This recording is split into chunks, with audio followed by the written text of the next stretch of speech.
Now, AI has been completely changing how we create content, like videos, photos, copywriting. All of this stuff is so relevant to us as marketers and business owners that I wanted to talk about and react to a few different AI-driven video updates and tools that are just really cool. And so it's something that you can explore with how you can use it for your own marketing efforts, content. And of course, as I always say, make sure that human creativity drives each step of the process. So that way you don't feel like just a fully AI brand, but that people can connect with humans at the end of the day. So let's dive in, let's react. All right, this first video shows a man. He's walking on a treadmill and it's transitioning between different environments and different characters that are mimicking his movements. And it's lifelike because it's literally getting that real human movement versus say something that's more animated. But then of course, a lot of the visuals are animated. Man, this is crazy. So this is not human based, but it's a drone shot through like a canyon and a valley. And it's changing the different environments. This is two people walking through the woods, but then it's changing what the people look like, the seasons of the year. Wow. I mean, so this is, it looks like it's using runway. So let's watch this one more time. So he's on a treadmill. Yeah, the motion is just spot on. Obviously, he's adding a little bit of characterization to some of those movements, but the use cases are really cool. I just think of like whether it's a talking head with some of these, or for cinematography or film and video creation, the ability to creatively insert specific shots that you couldn't achieve otherwise. Like I think of in this case, right, without humans in it, you can swipe this amazing drone shot from a great stock footage website like Envato, ArtGrid, or Film Supply, and just completely reimagine it in different environments. So this other one, this is using Sora, the AI tool. And this guy's reviewing it and kind of applying his own face to say different fashion or different clothing or different environments. And one I saw is say putting him in space, like astronaut outfit. And he's doing more tutorial for this one. But I think the use cases here is like, hey, if you have physical products, fashion, clothing, whatnot that you want to portray or insert yourself in completely unrealistic environments for 99% of humans, you can feature your products. You can put yourself into environments that you traditionally have to, fly to or actually be on location to film in. So really interesting. Some cases, you can definitely tell that it's not real, but based on the style of video, hey, it's fine. Like that's forgiving if people know kind of dispel that, I say accuracy, or if you want to put yourself in space, people will realize that you haven't actually traveled to space. So of course it's doing it for the story and the message you're trying to share. But yeah, this is super interesting. I've already seen these use cases with AI tools, mostly for photography, where people can take their real products they're selling in their stores, like Amazon, their Shopify store, Etsy, whatever, and get AI models or maybe real people models and put their clothing or products with them or in an environment that actual photography with a photographer and a product in studio wasn't actually there to capture, and it was all AI generated. So that one's fascinating. Okay, let's jump back to this one. Oh, this one. Okay, I remember watching this one. So of course we've all seen UGC, so user generated content style video creation. These are not real humans, but I can't tell. This is crazy, especially with these extreme close-ups. I mean, there are subtle details, I think, with how airbrushed her cheeks and skin look, that maybe that's a small tell for a very few people. But this one in particular, the one with the pink hair, I just can't tell. So in fact, I do see though her mouth movement. I'm not hearing the audio, but in the brunette, the brunette one, her mouth movement doesn't feel 100% natural. It's a little bit uncanny, but hey, if you're watching this on mobile and you're seeing some form of an ad and it's passive viewing or whatever, if you're not looking at those details, you probably can't tell. And if you can actually accurately depict, they're showing more beauty products like lipstick here, but if you can actually portray an accurate piece of product, that you have, and of course you need to have the context of doing testimonial videos where people haven't actually thoroughly used your product. So there's some kind of like integrity with aspects of this. But hey, like I think there's some definite use cases here for user generated content, because this feels organic to the feed. If anything, it's kind of like a next level up. Like this one doesn't look like it was shot from phone. This was shot from like professional camera, but this is 100% AI. It's blowing my mind. We do a lot of UGC campaigns for our clients at Content Supply. And so just the use cases here, I'd be curious to try this out. Really interesting. Okay, this next one. Okay, so I did a recent review on Coca-Cola doing 100% AI ad. Nike has also stepped into this arena where I think their version here, right? I think that's Dennis Rodman, where that's actually Dennis Rodman interacting with this POV perspective, where they're going through a roller coaster, where creating the environments through AI like this, yet it's in a kind of a 3D dimensional space. I feel like the application of AI here is done in a much better way, that even if parts or majority of these environments were generated with AI, a lot of people can't tell. And a lot of people know that there's interaction with real humans. And, whether it's AI or actual like full computer generated environments without using AI, people still know that they're not actually on a roller coaster. Like this is not a real environment, but it's doing it for the story.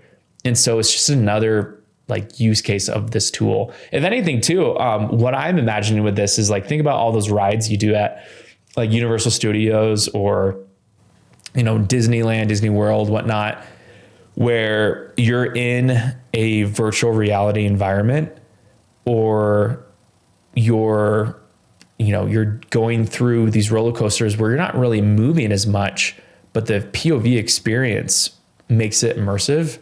And so there's some definitely applications here with putting you into a ride and an immersive, interactive experience. So doing this as an ad, I think is really fascinating. This is definitely otherworldly, and there's a huge aspect of world building here. So I think it's worth the try with brands, but it definitely takes like this kind of application definitely takes human skill and creativity with the cinematography that is required.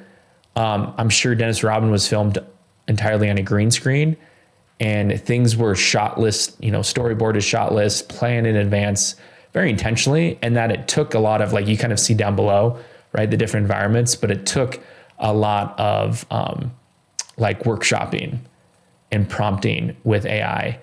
If anything too, like, these environments are not 3D, right? They're 2D based. So what could have happened here with their AI generated ad is, if in these environments, the storyboarding and the shot lists could have been done with AI, but then they've had to rebuild it with actual humans in computer generated, like, visual effects based like softwares and apps, where it could have just been the storyboarding process and pre-production process.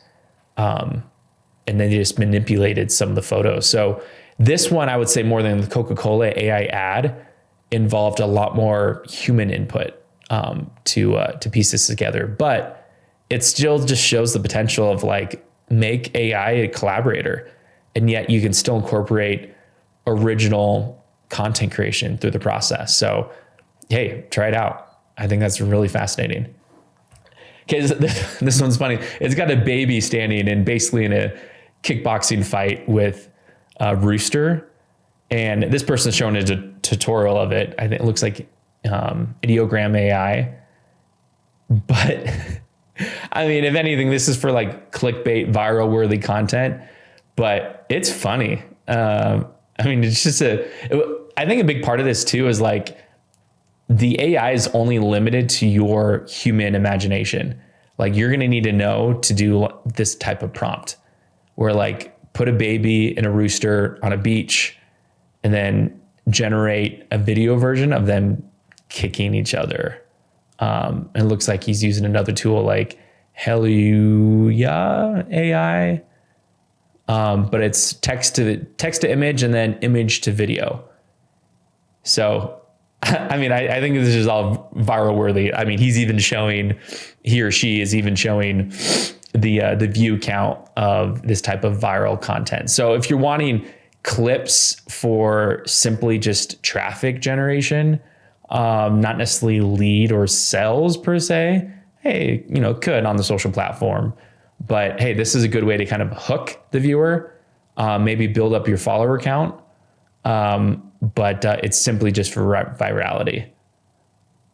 But if there's a way, if you're selling a product or service beyond your product being content itself in the entertainment space, but if you're selling a product or service, then, I think you'd be curious to explore how you could use this to hook people in and to really stand out and be different with a more kind of traditional type service or product. So, hey, try it out. And I'll make sure I'll copy some of these links in to this video, this Reacts video, and even link up some of these used AI tools, the ones that are being applied. Okay, this last one here. So this guy looks like he's reviewing 4 AI tools. Minimax, looks like Dream AI. And a lot of this is definitely video editing based. Hedra is another one. Oh, that's fun. So they're taking the Mona Lisa painting and having it speak, which we've seen that version before. They've got apps out there. That one's taking Forrest Gump running and making him into an alien. But it's taking photos, turning into videos for a shot. So you can, I would say the more tried and true right now beyond just text prompts to text, right? Like using Copy AI or ChatGPT, this one is taking text to photo and then photo to video, like the other tool, and Viggle is the other one. So again, if anything, so many people are creating all these different AI tools with a lot of similar applications, but to keep in mind, like there's so many AI tools that are niche specific or are done for specific use cases.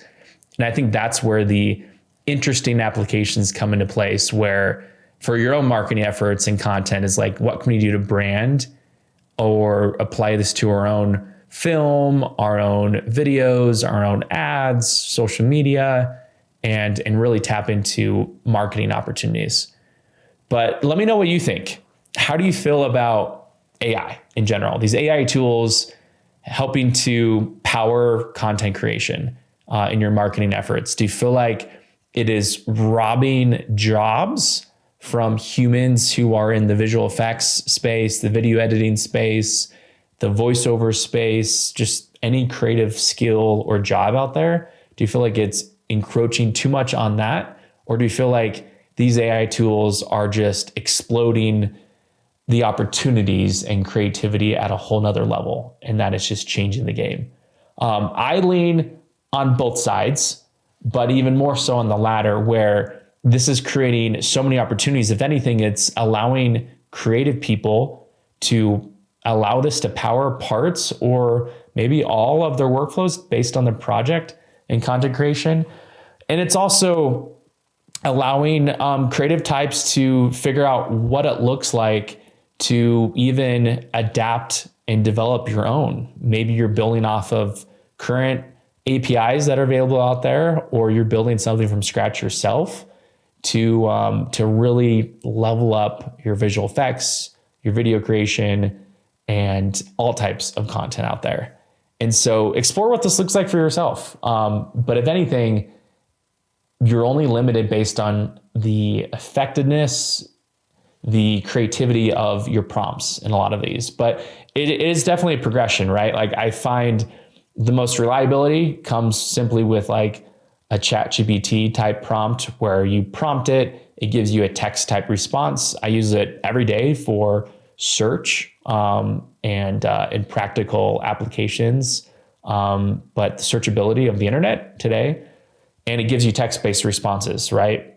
But then the next step up is taking that text or text to photo, where we're seeing a lot more realistic looking photos out there that can become original to what you're looking to do. Photos, and when I say photos, by the way, it's also like design or animation, not necessarily all together realistic photos, but others could be, non-realistic or fantasy based or cartoon based. But then adapting that photo to video and video clips and having those AI generated imagery and visuals adapted into a sequence of walking movement and applying that to video creation, where if you could shot list down to the detail, kind of like what I imagine Nike did with their ad, storyboard it out, use AI to help power the process, and then adapt that, whether you as a human are involved to editing and doing the visual effects, or you have AI do every single sequence in the process, and whether it's powerful enough to do all of the right angles and use, I think of like identifying one character, and you've got like a wide shot, a close up in different angles, and you can accurately portray that one character in the exact way at every single angle. So, hey, I think we at our company will continue to explore what this looks like for ourselves. I know we're already using a lot of text generation, image generation, even AI voice generation.